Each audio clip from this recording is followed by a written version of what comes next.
नमस्कार मंडळी. आज सकाळी आमच्या समुद्र किनाऱ्यावर एक मृत डॉल्फिन लागली होती.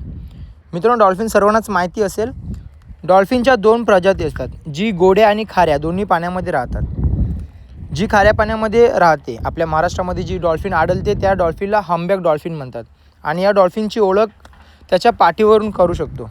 त्याच्या पाठीवर एक मोठं खुबड असतं, त्याच्यामुळेच त्याला हम्बॅक डॉल्फिन असे नाव ठेवले आहे. ज्या डॉल्फिन गोड्या पाण्यात आढळतात त्याला सोन्स असे म्हणतात आणि ती गंगा आणि ब्रह्मपुत्रा नदीमध्ये आढळतात.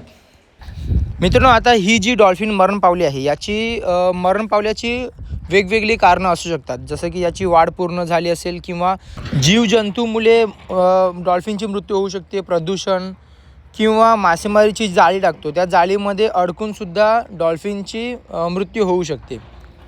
अशी खूप कारणे असू शकतात. तुम्हाला काय वाटते, डॉल्फिनची मृत्यू कशामुळे झाली असेल? कमेंटमध्ये नक्की सांगा. आणि डॉल्फिन खरंच खूप मोठी होती, त्याची साईज खूप मोठी आहे.